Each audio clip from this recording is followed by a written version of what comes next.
Historically, it is just giving away, standing on the corner and just handing out free samples of a product. How placement has changed it has been, and ECM has been by capturing data that goes along with it. So not only do we go in and we have verified email, verified SMS, so we know where they live, but we're also able to go in because we have their email, go in and ask them pre-sample questions. Have you ever heard of this product before? Do you even want to receive a sample of it? We don't just put it in there. We ask them if they want it. We get them to opt in. Once they have taken the sample, we then are able to go back and ask post-sample questions. What did you think of it? And also as well as post intent to purchase.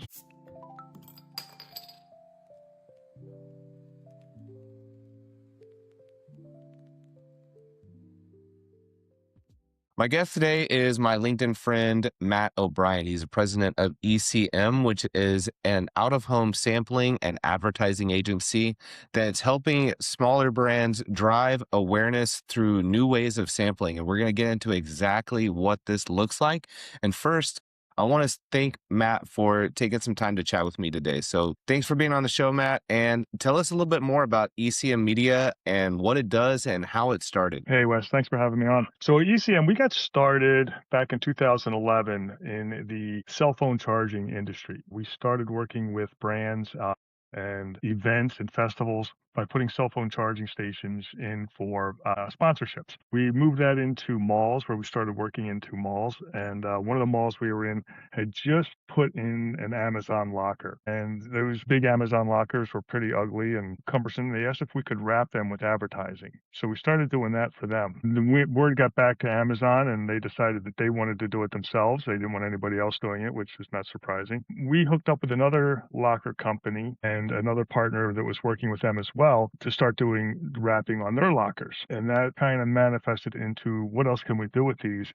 And the partner of placement, his name's Alec Ajazi, came up with the idea of putting samples into these lockers. And that's where we started going. We started working with the locker companies to put samples into the lockers when consumers receive packages. And the big difference here is that these are now lockers that anybody can have a package, or I'm sorry, any brand can deliver to. So it's not like just an Amazon product. It's anywhere the consumer purchases from and has a package delivered, it's going to go into these lockers. And what we do in there is because it's off of the locker system, we're able to capture verified email, verified SMS data. We're able to communicate directly with the consumers, and it's all in real time. So where are these lockers placed? So these specific lockers that we're working with are in Class A apartment buildings. So these are your higher end apartment buildings. They're designated by I think a minimum rent is $2,800 a month to be a Class A, and also the amenities. They have pools, they have fitness centers, things like that to just make it a higher end living apartment. Nice.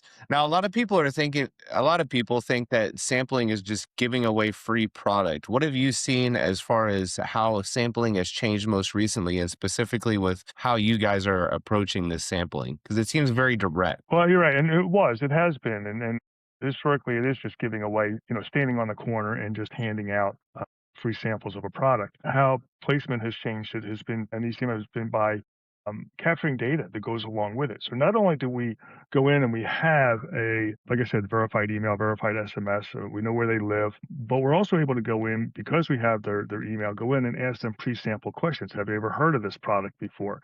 Do you even want to receive a sample of it? We don't just put it in there. We ask them if they want it. We get them to opt in. Once they have taken the sample, we then are able to go back and ask post-sample questions.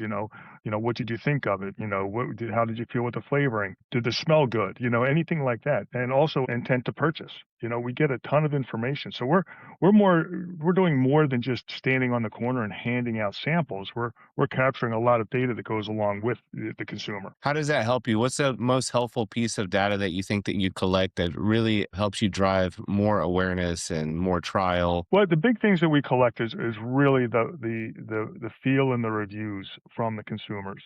When we go back and talk to other brands, a lot of what we get, which is amazing, and in this day and age, it's not too surprising, but like 20% of the people that try one of the products that we sample, they come back with pictures and or videos of themselves actually trying the product, which the brands themselves can then take and use on their own social media. So the big thing that's changing right now has been the people sending in the videos. Yeah, that's huge. So not only are you targeting, you're able to not waste samples by just, like you said previously, standing on the corner and just handing out to whoever's coming by. You're actually very targeted in who you send it to, and then is giving some very valuable assets back to the brand in this user generated content. You're right. It's 100% targeted, and that's one of the things that the brands, that we work with love is they know that the people that take their product are going to use it. Here's another perfect example. We're talking to a coffee company right now. We're going to go in with pre-sample questions and ask the consumers, do you have a grinder or do you have a Keurig? And depending on which they use, if they use a grinder, we're going to give them coffee beans to grind and use. And if they have a Keurig, we're going to give them a K-cup to try the coffee. So we can be very specific in that type as well. That's pretty awesome. So you're not just sending out a blanket samples. There is some instances where there's different versions of these products, and you're making sure that they get the one that speaks to them specifically. And then I Exactly. imagine that that also gives that brand some idea on which version of their product performs best and what, which version of that product the customer is responding to. So Exactly. that's some really good data too to get. So I see on here that you have a case study with Liquid Death, with Suntropics. What's a common mistake that that you're seeing most with emerging brands as they start to grow? What's a common mistake that newer brands are making? I think what they're doing is not sampling enough, to be honest with you. They need to get their product out there.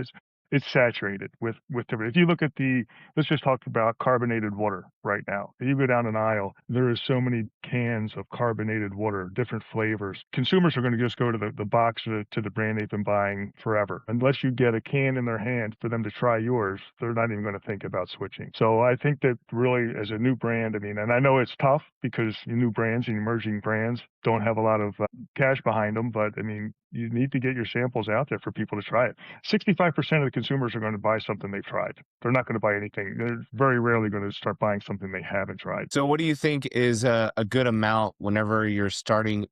So say you're a new brand and you're trying to get your name out there. We want to use you guys specifically because as it says on the website, very cost effective. I know y'all are very targeted and the way that you guys go to sample. What would be a good starting amount that would help with conversion rate on that? We would recommend in that at 15 to 20,000 samples to start getting. That's where that's where you're going to see a decent amount of user generated content coming back. You're going to get the reviews and you're going to get the good feedback on it. What trends are you seeing in customer behavior right now that brands should be paying more attention to? They want to try.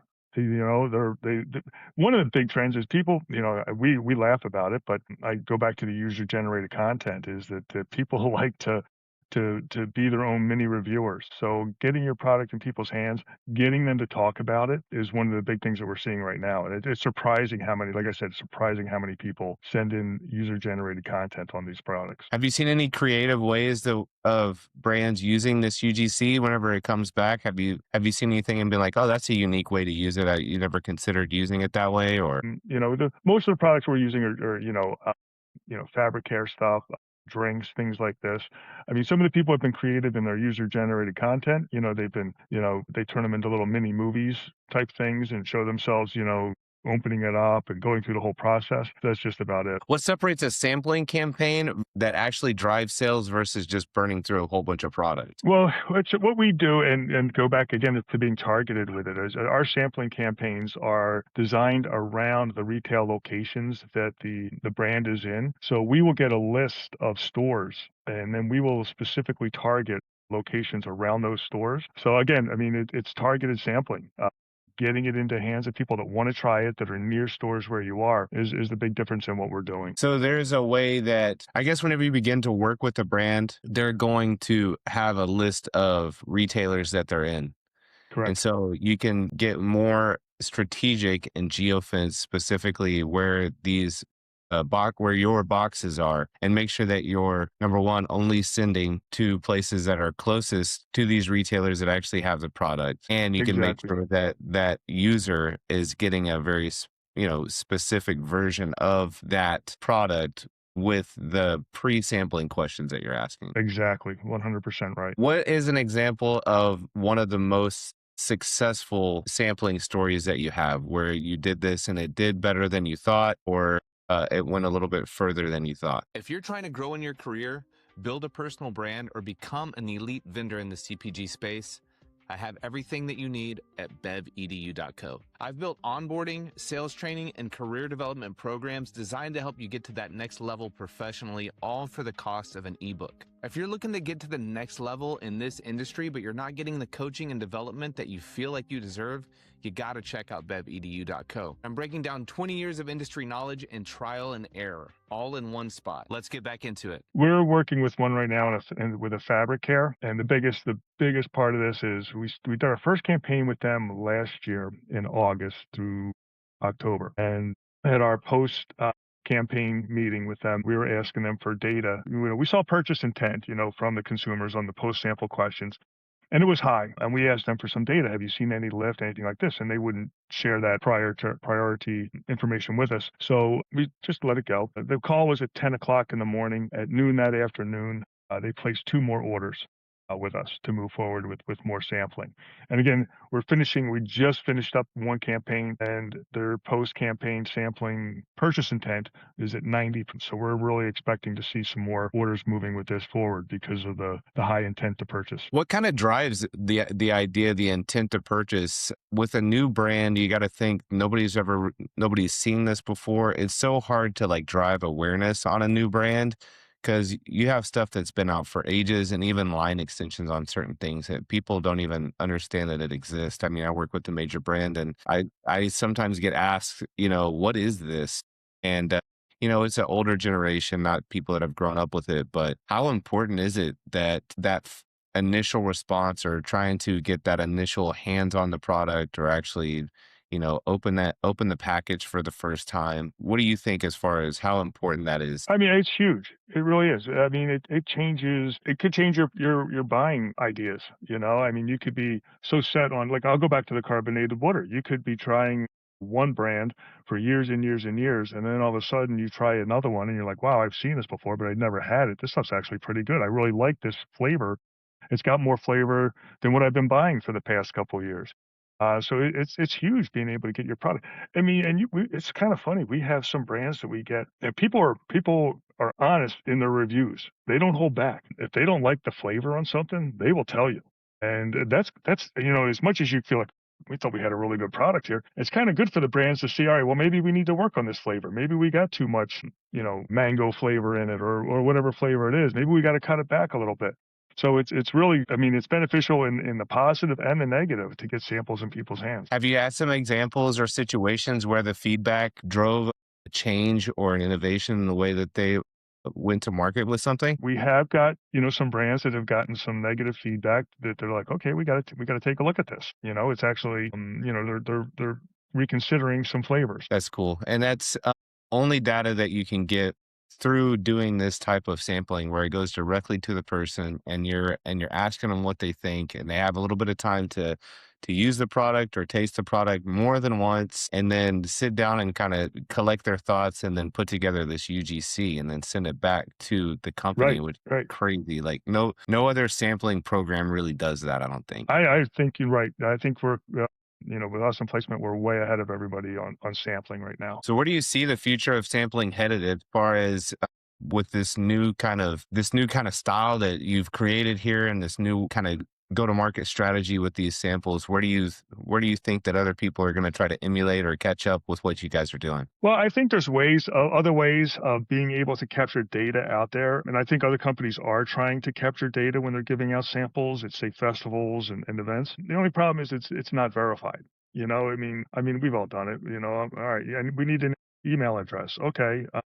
Here, take this one, and just make something up on the spot. Whereas with us, we're actually getting the verified data. But I think it's just going to be ways of just trying to get more verified data when giving out samples. It's hard, but I mean, I think that's the way to do it, is just trying to come up with different ideas to get verified data when you're giving out samples. Have you had repeat instances? So now you have all of this data, right? And I imagine that you keep a list of emails and box numbers and these sort of things. Do you make a shift where you're like, hey, we're about to run another promotion or another sampling on this type of product? Would you be interested in doing this as well? Do you keep it going with customers that you've had before? Do you see repeat samplings? 100, yeah, absolutely. We don't decide where to do the sampling. We work with the brand, and they tell us what market they want to go into. So if we were going into a market that we were just in last month with a drink, and now this month we're coming in with the fabric care, 100% we're going to hit up the same people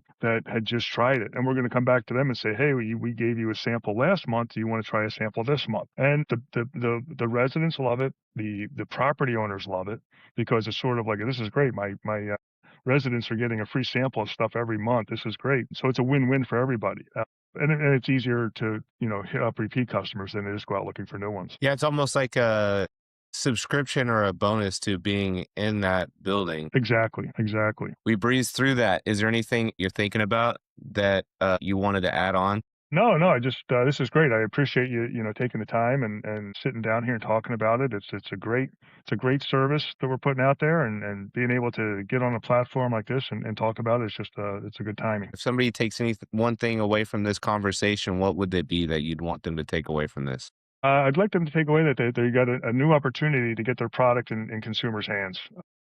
They got a good new way to get a lot of data, a lot of feedback, and be able to remarket and resell to these consumers. Is there a way that if you're not in one of these buildings, or maybe you are in one of these buildings and you're interested in participating, that they could sign up to be a part of this service? Right now, this is just for people that are in these apartment buildings. We can find you at ecmmediallc.com. Is there anywhere else people can find you or follow what you're doing? LinkedIn. We're on LinkedIn. We don't ourselves do too much on the social media, but LinkedIn is another spot where we put a lot of information on. Very nice. Well, hey, Matt, I appreciate you taking some time to talk to me today. And I think what you have here is pretty unique. And I think it's going to start changing the way people are sampling. So thanks for chatting with us about it. And, look forward to chatting with you soon if there's anything else that comes up that you want to talk about. All right, Wes, I appreciate your time. Thanks for having me. Take care. If you found this episode valuable, check out one of these episodes. And don't forget to like and subscribe so you don't miss out on the next one. Let me know in the comments, what should I talk about next? Or who should I talk to next? And if you're interested in becoming an elite vendor, or you're in need of a career coach, check out bevedu.co.